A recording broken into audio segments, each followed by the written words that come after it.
Salut tout le monde, j'espère que vous allez très bien. Dans un premier temps, je m'excuse pour mon absence qui a duré à peu près un mois. C'était hors de ma portée et c'était dû à mon travail, les conditions de mon travail, c'est la rentrée scolaire, donc j'avais pas de temps pour enregistrer des vidéos. Mais en fait, je suis toujours là, je réponds à vos commentaires. S'il y a des questions, j'ai répondu à pas mal de questions sur de précédentes vidéos que j'ai postées sur ma chaîne. Bon voilà, le sujet d'aujourd'hui, ça sera en fait une sorte d'un récap que j'ai fait sur... il y a quelque chose ici qui sont cités dans mes anciennes vidéos. Il y a d'autres choses qui sont très importantes. Donc, le titre que j'ai choisi pour cette vidéo, ce sont les erreurs fatales qui peuvent nuire au bâtiment. C'est-à-dire, ce sont des erreurs qu'il faut absolument éviter lors de la construction de n'importe quel type de bâtiment. Donc, en guise d'introduction, on sait tous qu'il y a beaucoup de pathologies, beaucoup de formes d'imperfections dans le bâtiment. Personne ne désire qu'une fois sa maison ou bien son bâtiment est construit, il commence à faire, ou bien il commence à être l'objet d'un ensemble de fissurations et d'un ensemble de dégradations qui vont à la fois nuire à l'aspect visuel, comme ils peuvent être créer des problèmes liés à la stabilité du bâtiment. D'accord? Donc, afin d'éviter ces imperfections, donc il y a un ensemble des erreurs qui sont très répandues et qui sont très répétitifs. Ça se répète pas mal de fois sur les chantiers que je visite. Donc, afin d'éviter ces problèmes, voilà 5 erreurs qu'il faut vraiment y faire attention. Dans un premier temps, on trouve que dans la plupart des chantiers, le béton il est fabriqué moyennant des ouvriers. Donc, au lieu de fabriquer le béton chez les carrières ou bien moyennant des malaxeurs ou moyennant des bétonnières, donc il est fabriqué seulement par des ouvriers qui n'ont pas des connaissances approfondies dans le domaine. Et il se peut même que, même s'ils ont des connaissances, c'est difficile de gérer et de contrôler quelques paramètres, notamment l'hétérogénéité de la pâte. En fait, lorsque le béton est seulement fabriqué par des ouvriers, on n'a pas le fait de mélanger, ou bien l'action de mélanger n'atteint pas, soi-disant, le degré attendu, le degré souhaité, c'est-à-dire là où nous aurons un béton parfaitement homogène. D'accord? Donc ici, on va trouver un béton qui renferme des boules qui ne contiennent que du sable, des boules qui ne contiennent que du ciment ou bien que du gravier. Donc certainement, on n'aura pas l'homogénéité cherchée. D'accord? Par la suite, on peut avoir un dosage aléatoire. C'est difficile de contrôler les volumes ici, c'est difficile de respecter les choses ou bien la formulation des bétons dictée par le laboratoire. C'est difficile. Pourquoi? Parce que nous avons un volume qui est indéfini. Il y a aussi un autre problème, c'est que on a l'ajout de l'eau après la reprise. Donc, il se peut que les ouvriers ont travaillé avec une partie de cette pâte, mais par la suite, après quelques heures, ils ont décidé de réutiliser le reste de ce béton.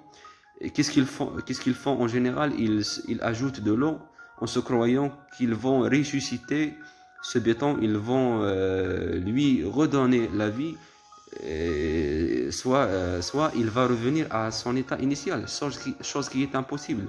Une fois que le béton commence sa réaction chimique interne, donc c'est impossible à ce qu'il revienne à son état initial. D'accord?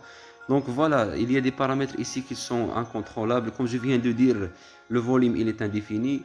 Surtout lorsqu'on mélange ce béton à l'air libre, sans aucun récipient, sans aucun équipement qui va nous laisser savoir voilà quel est le dosage à mettre ici, voilà le volume de ce récipient et voilà les volumes qu'on doit mettre en place en termes d'agrégat, en termes de ciment et en termes de l'eau.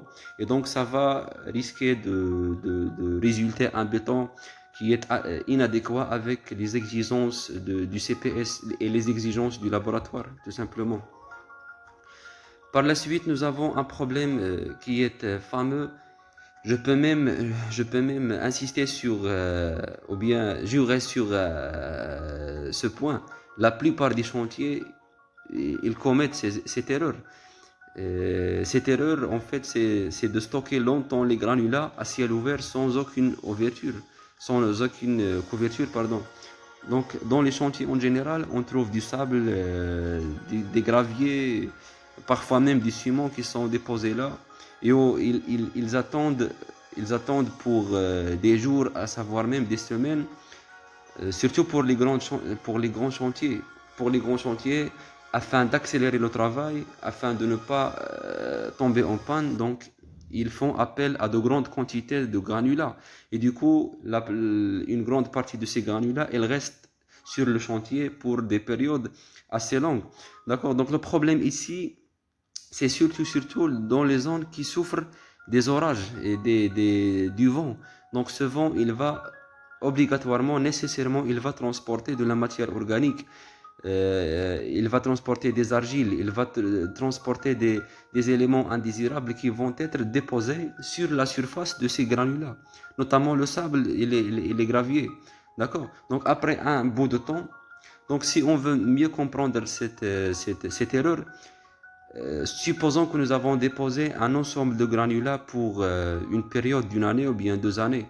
Qu'est-ce qui va se produire par la suite?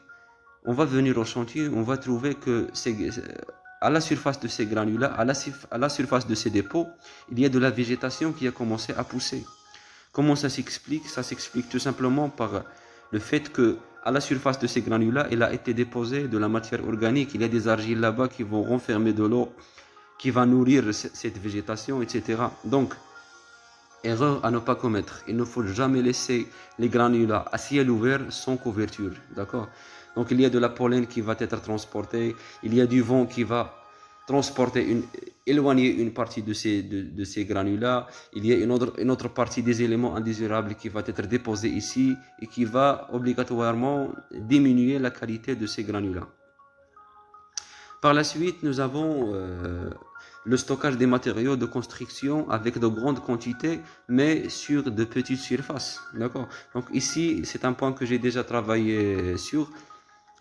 Donc dans les dalles, le bureau d'études a prévu déjà 2 sortes de charges. Nous avons la charge d'exploitation et la charge permanente. La charge permanente, ça renferme la chape, la forme de pente, les carreaux, le granito poli, les murs, etc. Et la charge d'exploitation, ça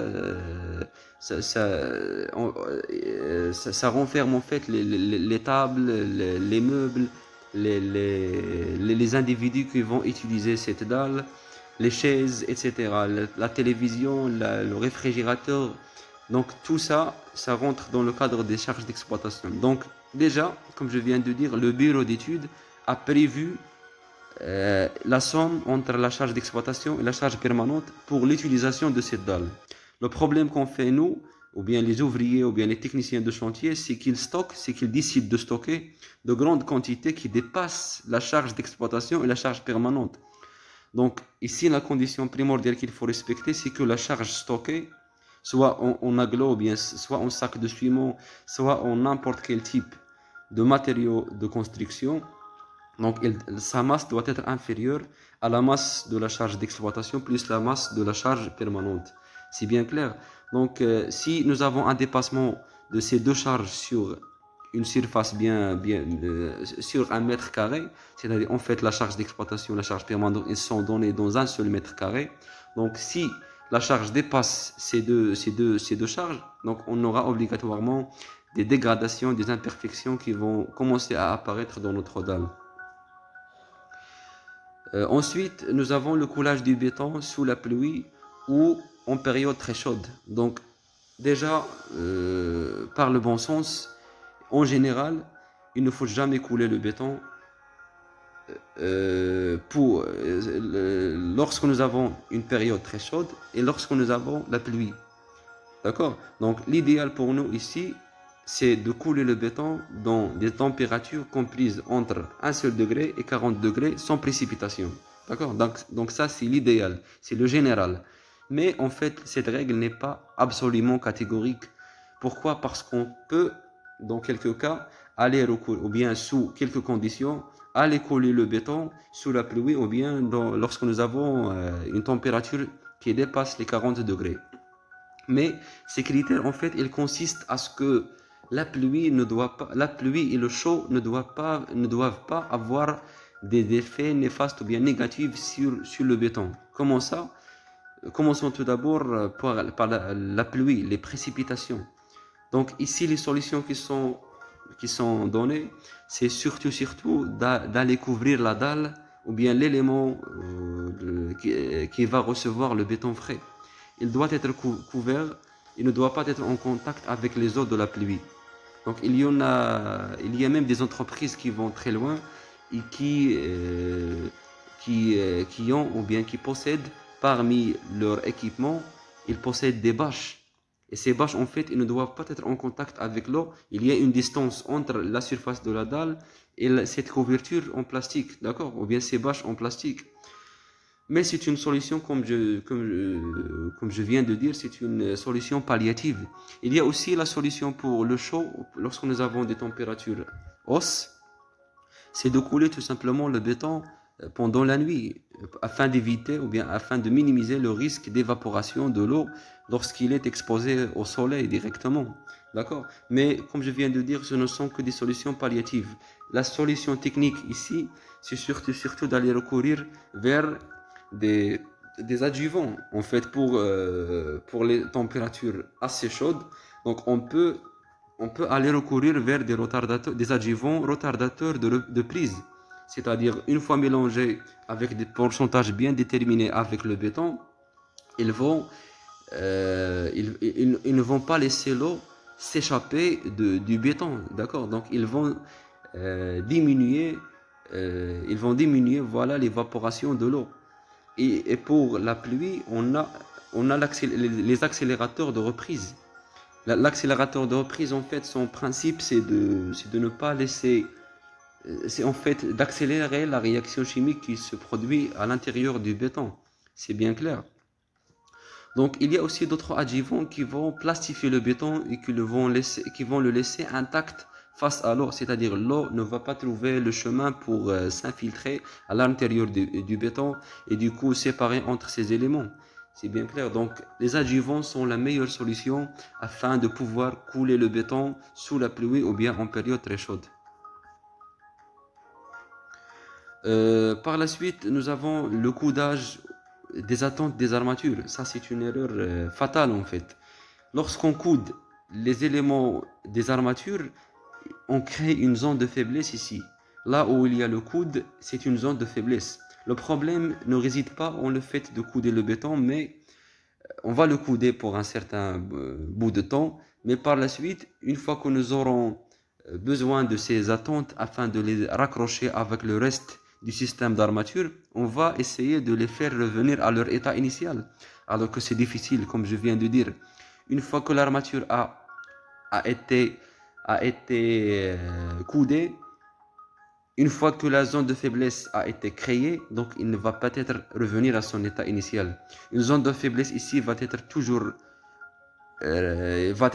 résider toujours à la zone du coudage, d'accord? Donc si on a peur à ce que les attentes du béton créent des problèmes, on doit tout simplement, comme vous voyez dans l'image à la droite, les couvrir ou bien couvrir leur tête afin qu'ils ne touchent personne avec une certaine visibilité. D'accord? Donc en fait, ce sont les 5 premières fautes ou bien 5 premières erreurs à ne pas commettre afin d'obtenir un bâtiment de qualité. Il y en a d'autres que je vais traiter dans une prochaine vidéo. Donc voilà, merci à vous et à la prochaine.